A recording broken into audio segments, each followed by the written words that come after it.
늑골면에 이렇게 닿아 있는 거예요. 이렇게 닿아서 깊숙이 겨드랑이 사이로 해서 오구돌기 방향으로 이렇게 들어갑니다. 오구돌기 소흉근 붙어 있는 방향대로 그대로 그리고 제가 주로 사용하는 방법은 3, 4, 5번 이 정도의 폭이 될 거예요. 가볍게 수지갑을 넣진 않고 수직 형태로 만들고 늑골에 영향을 준다라고 생각하시는 거예요.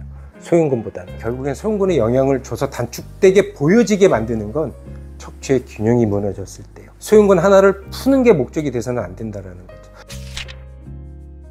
자, 오늘은 소흉근 이야기를 좀 할 건데, 지난 시간까지 흉곽 출구 증후군에 관련된 것들 이제 설명을 좀 드렸어요. 쇄골이라든가 일본 늑골이라든가 또 쇄골 하근이라든가 뭐 여러 가지 다루는 것도 오구돌기에서 리가먼트 이야기도 했었고, 그 경로에 소흉근도 있는 거예요. 그러니까 흉곽 출구 증후군 또는 흉곽 출구에 관련된 증상들을 다룬 데 있어서 지난번 설명드린 것 이외에 소흉근도 매우 중요한 부위 중에 하나가 될 수 있어요. 그래서 오늘은 소흉근에 대해서 이야기를 한번 해볼 건데, 여러분들이 가장 쉽게 접근할 수 있는 이해가 근육이기 때문에 근육 설명으로 하지만 사실은 소흉근 이야기는 여러 가지 다른 걸 담고 있어요. 그래서 일단은 소흉근이 무엇인지에 대해서 이제 우리가 좀 설명 기본적으로 좀 드려보면, 늑골 3, 4, 5번에 붙어 있습니다. 그리고 오구돌기에 가서 이렇게 붙어 있습니다. 그래서 오구돌기는 결국에는 어떠한 구조물이죠? 견갑대의 구조물이죠. 전방에서. 그래서 여기는 이두근의 단두라든가 오해완근이라든가 다른 근육들도 같이, 그래서 그런 연결선상에서 당겨지면 소흉근이 당겨진다고 설명을 하죠. 보통 단축이 된다라고 설명하죠. 그건 제가 조금 이따 다시 설명을 드릴 거고요. 어쨌든 그런 형태가 되면 오구돌기에 영향을 줘서 견갑골이 앞으로 전인이 되거나 앞으로 틸팅이 되는 역할을 하게 됩니다. 그래서 결국엔 라운드 숄더를 만들어 주는데, 견갑대의 균형이 깨지는데 많은 영향을 받거나 주거나 하는 부위일 수 있습니다. 그래서 얘가 오구돌기에 영향을 줘서 견갑대에 불균형을 주기도 하고, 그 연결선상의 경로를 봤더니 지난 시간에 이쪽 밑으로 뭐가 붙어 있다고 그랬죠? 1번과 쇄골 사이에 쇄골 하근 붙어 있다고 그랬죠. 그래서 1번 늑골하고 쇄골 사이에 공간이 압박을 받게 되면 그쪽으로 빠져나오는 신경이라든가 혈관이라든가 이런 것들에 영향을 줘서 그런 증상들, 흉곽 출구 증후군에 관련된 증상들을 가지게 될 수 있다. 자, 그런데 여기서 지금 소흉근이 오구돌기에 붙어서 오구돌기를 압박하게 되면 결국엔 견갑대가 앞으로 틸팅이 되겠죠. 틸팅이 되면서 쇄골과 오구돌기, 지금 이 사이로 뭐가 지나가나요? 결국엔 지난 시간 설명드렸던 쇄골화 공간에 관련된 혈관, 신경들이 소흉근 밑으로 이렇게 지나가게 됩니다. 오구돌기가 당겨져서 견갑대의 어떤 균형이 깨지게 되면 쇄골 그 밑에 공간이 역시 압박받는 상황이 만들어지고 흉곽 출구에 관련된 영향을 주는 중요한 것이라고 볼 수 있습니다. 것 같습니다. 소흉근이. 자, 그래서 소흉근을 봤더니 정거근하고 연관이 또 있어요. 소흉근은 견갑대를 상방회전 시키는 건가요? 하방회전 시키는 건가요? 하방회전 시키죠. 정거근은 상방회전 시키죠. 그래서 어쨌든 우리의 구조물이 변해져 있어서 소흉근이 그런 영향을 받고 있다면, 상방회전 시키는 정거근과 하방회전 시키는 소흉근 간의 어떤 불균형적인 움직임, 그래서 정거근이 견갑골을 상방회전 시키는데 제약을 받을 수가 있습니다. 그래서 그런 영향으로 인해서 어깨를 들어 올리거나 우리가 상완을 들어 올리는 데 있어서 어깨 충돌 증후군이나 여러 가지 이런 것에 또 영향을 미칠 수가 있습니다. 자, 그렇다 치면은 이쪽 골이 보이죠? 이쪽 골로 뭐가 지나가냐면 이두근의 장두가 지나가게 됩니다. 그래서 이런 식으로 골격에 변화가 생기게 되면 소흉근도 영향을 받는 거라는 거죠. 소흉근 자체가 당겨져서가 아니라.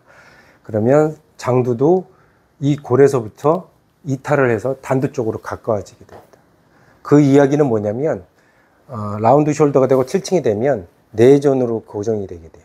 그래서 결국엔 외전시키는 극하근이라든가 이두근 장두라든가 삼각근 후부의 역할이 역시 또한 정거근처럼 제약을 받게 됩니다. 그래서 우리가 상완을 들어 올릴 때 회전이 외전이 일어나면서 자연스럽게 아크로미온으로 상완이 빈 공간으로 들어가야 되는데 내전되게 되면 그 지붕에 가서 자꾸 걸리게 됩니다. 그런 것들이 회전근개라든가 이런 곳에 손상을 또 입힐 수 있는 상황으로 만들어진다라는 겁니다. 그리고 이러한 부분들이 사실은 또 사각근하고도 연관이 있죠. 지난 시간에 사각근 설명드렸잖아요. 1번 늑골에 붙어 있고, 이런 1번 늑골에 붙어 있는 것들이 수축이 돼서 1번 늑골을 상방으로 들어올리게 되면 아까 쇄골과의 공간이 좁아지게 되고, 그런 것들이 앞에서 봤더니 소흉근은 어떻게 될까요? 앞으로 꼭 단축되어져 있는 것처럼 보이는 현상, 라운드 숄더의 현상일 때 다 그런 것들이 이렇게 연결지어서 일어나고 있다라고 보시면 될 것 같습니다. 그리고 그런 식으로 이제 사각근이 과활성화되어서 1번 늑골을 들어올리게 되면 밑에 요방형근, 하부 늑골에 붙어 있는 요방형근의 어떤 기능에도 제약을 주게 됩니다. 그래서 허리의 통증이나 이런 것까지도 연관이 지어지게 됩니다. QL에 관련된 방사통이나. 그래서 사각근하고 요방형근 같은 경우는 사각근은 경추하고 1번 늑골 사이에서 뭔가 끈으로 연결된 구조물. 그 다음에 요방형근은 하부 늑골하고 장골하고의 연결된 구조물. 그러니까 뭔가 끈으로 늑골 흉곽을 위에서 고정시켜 놓은 것과 밑에서 고정시켜 놓은 끈이 하나씩 있다라고 보시면 될 것 같아요. 그래서 이런 식으로 늑골의 균형, 척추의 균형하고 연관이 지어진다라는 겁니다.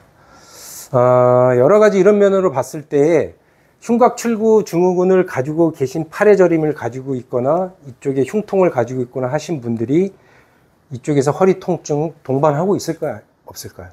있을 수 있다라는 겁니다. 그런데 나는 팔만 더 많이 저려요 라고 해서 가장 저린 곳, 불편한 곳만 호소할 뿐이고 허리의 통증은 2차적인 문제이기 때문에 별로 호소를 안 한다는 거죠. 하지만 여러분들은 이런 것까지 고려해서 보셔야 된다는 거예요. 구조물들이 이런 식으로 연결이 되어 있기 때문에 올라와서 결국엔 흉곽의 모습이 변해져 버리는 거죠. 이렇게 변해져 버릴 때 아까 소흉근이 단축돼서라고 생각하시면 안 된다는 거예요. 제 이야기는. 결국엔 소흉근이 단축되는 과정처럼 보이지게 만들어지는 것은 자, 척추의 각도가 무너질 때예요. 자, 이런 식으로 무너지게 되면 흉추가 후만이 되게 되면 어깨를 말지 않아도 먼저 어깨가 말리는 조건을 만들어지는 건 척추가 균형을 잃을 때예요. 이렇게. 자, 그러면 안으로 말릴 수밖에 없어요. 그런 상황에서 3, 4, 5번에 붙어 있는 소흉근을 봤더니 어떤 형태일까요? 짧아져 있는 형태더라는 거죠. 만약에 소흉근 하나가 단축이 돼서 라운드 숄더가 만들어진다면 여러분들은 의문을 던져야 돼요. 소흉근 하나 때문에 라운드 숄더가 만들어진다고? 그럼 소흉근은 무엇 때문에 그렇게 당겨지는 거야?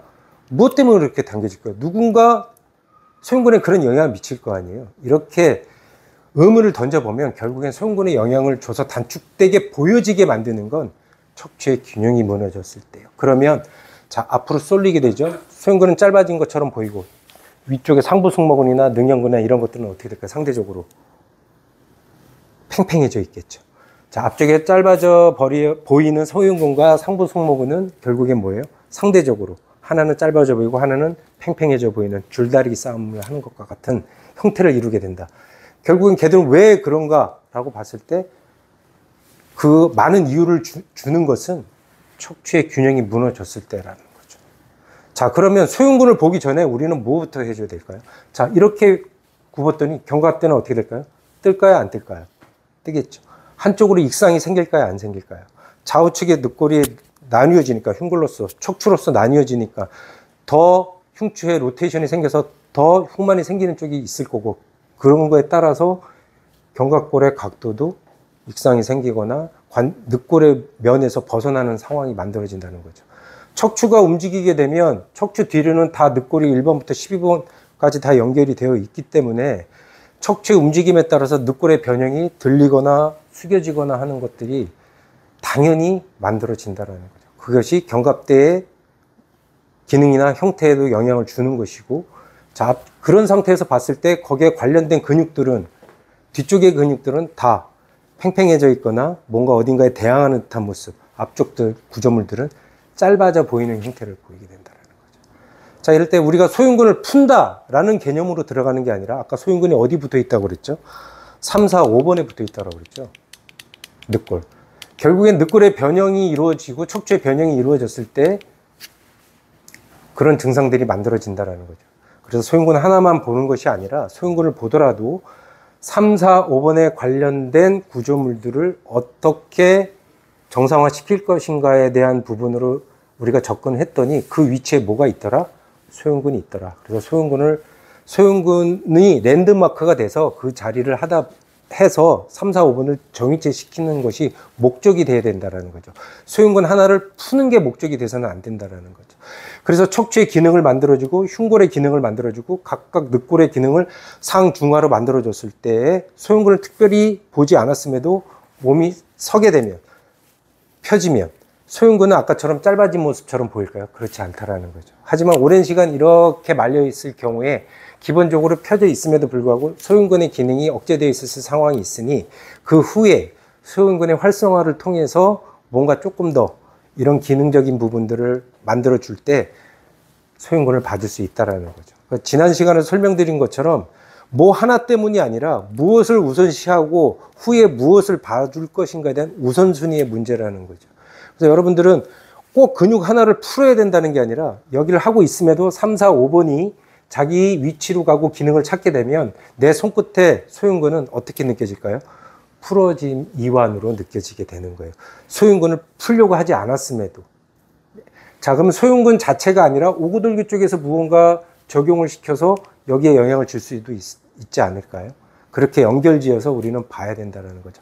그 어깨 경관절의 문제, 목의 문제, 쇄골화에서 내려오는 팔에 관련된 여러 가지 불편한 증상들이 사실은 같은 경로에 있는 거예요. 경관절이 가장 심하게 아플 수도 있고 아니면 팔절인가 동반해서 아플 수도 있고.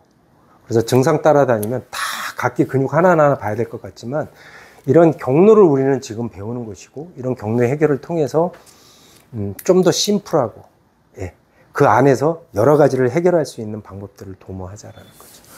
자, 그래서 척추하는 것도 우리가 배웠지만 자, 그렇다면 오늘 소흉근을 활성화시켜 주기 위해서 우리가 어떻게 할 수 있는 것인가에 대한 실기적인 부분에 대해서는 배대에 가서 다시 한번 설명드려 보도록 하겠습니다. 아까 설명드린 것처럼 소흉근 부위는 3, 4, 5번이죠. 늑골. 자, 그러면 거기가 반대편에 비해서 우리가 어느 곳을 해줘야 될 것인가에 대해서 평가를 좀 해야 되잖아요. 그래서 3, 4번의 늑골의 평가는 자, AC 조인트 견봉이 어느 쪽이 높낮이가 높은가로도 우리가 평가해 볼 수 있고 다음에 흉골의 기울기로도 평가해 볼 수가 있어요. 한쪽으로 더 기울어서 더 엔테리어 방향으로 올라온 것이 소흉근 쪽에 늑골의 변화가 있다라고 보시면 돼요. 그리고 그쪽에 소흉근 자체의 근길이 검사는 어떻게 하느냐? 팔을 들어올려서 팔꿈치를 걸고 힘을 빼게 한 다음에 뒤로 살짝 넘겨봅니다. 편안하게. 자, 그래서 양쪽의 텐션을 봤을 때에 더 내려가는 쪽이 있고 더 내려가지 않는 쪽이 있거든요. 더 내려가지 않은 쪽이 뭘까요? 소흉근 3, 4, 5번의 늑골이 변형이 일어난 곳이다 라고 보시면 될 것 같습니다. 여기서 팔꿈치 구부렸고 팔꿈치를 편 상태에서 올리는 건 광배근 검사가 되는 겁니다. 자, 근데 이런 검사를 하지 않고서도 지금 대번에 선생님 눈에 들어와요. 자, 이쪽으로 가까이 와보세요. 여기서 보시면 어디서 봐야 이거를 정확하게 볼 수 있을까? 여기 높이와 여기 높이가 완전히 다르죠. 여기는 좀 평평한 반면에 여기는 뭔가 부어있는 듯한 느낌이 나죠. 예. 이렇게 부어서 빵빵해져 있는 듯한 느낌이 난단 말이에요. 자, 이따가 3, 4, 5번 터치해보면 늑골 자체가 여기가 긴장감이 훨씬 더 타이트하고 엔테리어 방향으로 더 이렇게 일어서 있는 듯한 모습을 보일 수가 있어요. 예. 당연히 그럴 거예요. 그리고 자, 양쪽 어깨 높이, 견봉의 높이, 어깨 높이만 봐도 지금 여기죠. 그죠? 차이가 많이 나죠. 자, 이런 경우 맨편이라고 보시면 돼요. 거의 100%입니다. 자, 그래서 이걸 어떻게 할 것이냐? 자, 소흉근은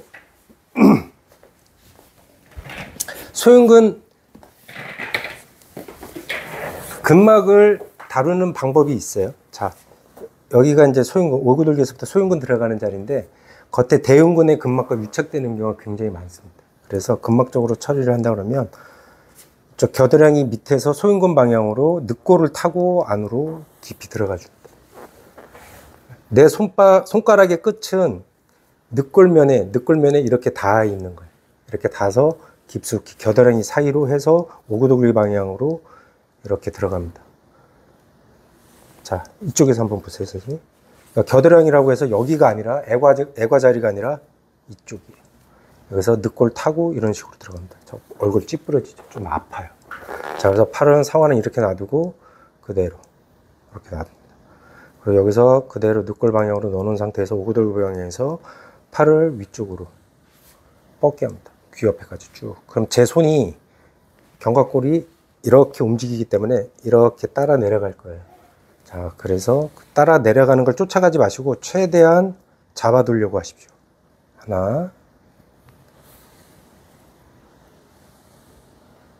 둘, 셋,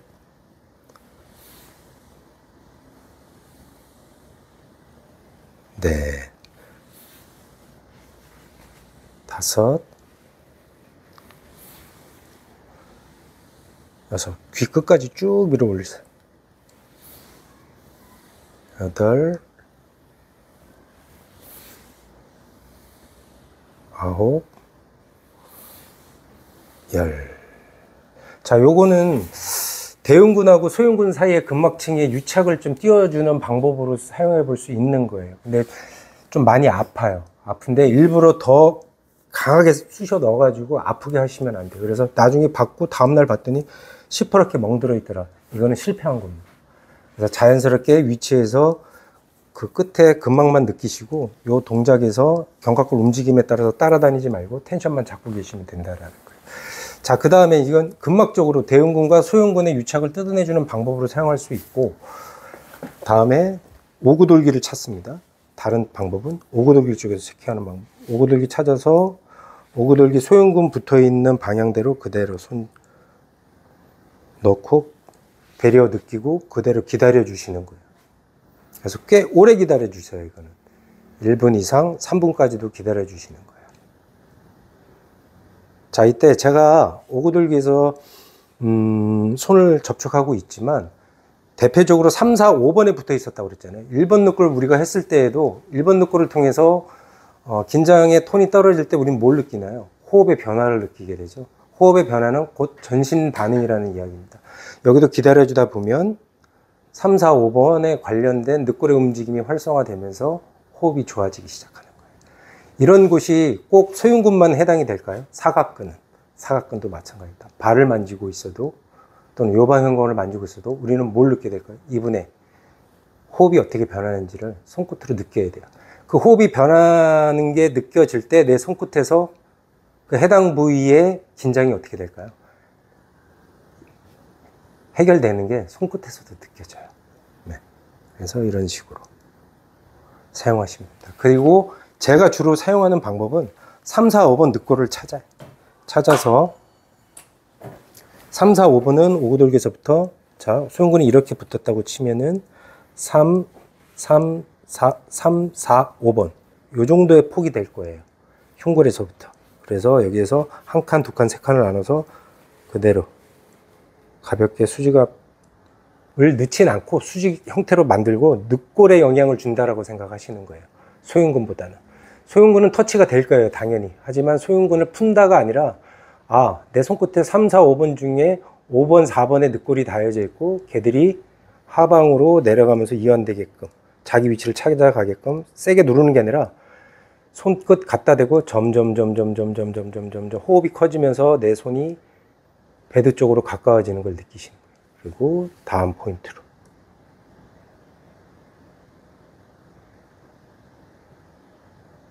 쭉 내려가면 오구돌기 가깝게 다음 포인트로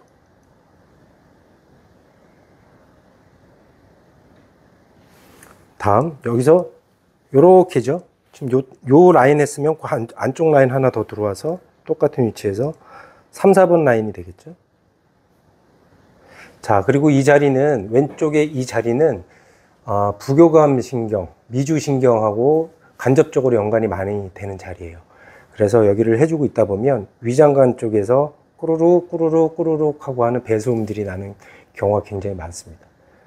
결국엔 3, 4, 5번의 이런 부분들이 왼쪽 위장에 관련된 소화의 문제라든가 기능의 문제와 연관이 되어 있을까 안 되어 있을까? 당연히 되어 있습니다. 그래서 이런 경우 역으로 어깨 관절의 문제나 손의 저림의 문제 또는 흉통의 문제들을 내장기에서부터 봐서 올라오는 경로를 또 볼 수도 있어요. 근데 아직 우리 내장기는 안 배웠으니까. 나중에 그렇게 연결시켜서 배운다라는 겁니다. 그리고 또 한 칸 더 위에 쇄골 밑이 되겠죠. 1번, 2번, 3번, 4번 라인.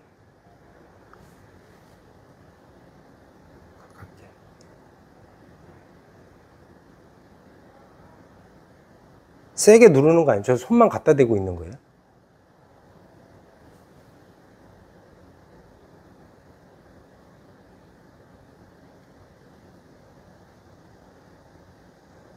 자, 이런 식으로 자, 한 번 올라왔으면 한 세트, 두 세트, 3세트 정도 해주시는 거예요.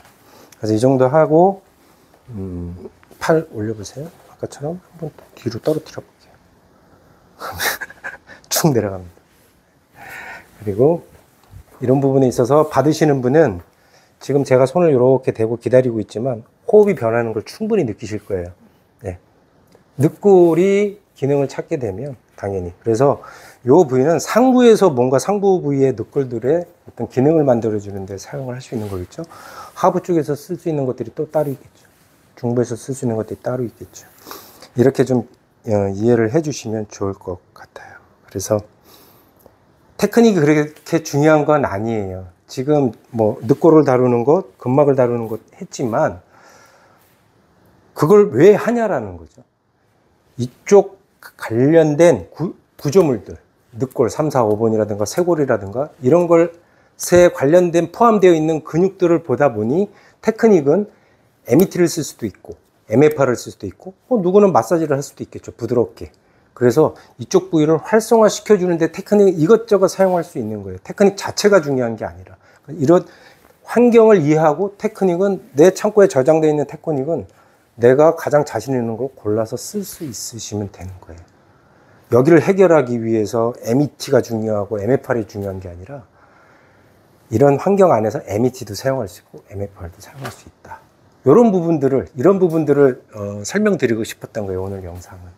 그래서 물론 아까 흉곽 출구에 관련된 지난 영상들과 함께 같이 보시면서 연결해서 사용하시면 이런 불편함들, 흉곽 출구에 관련된 불편함을 가지신 분들한테 많은 도움을 주실 수 있을 것 같습니다. 자, 오늘은 여기까지.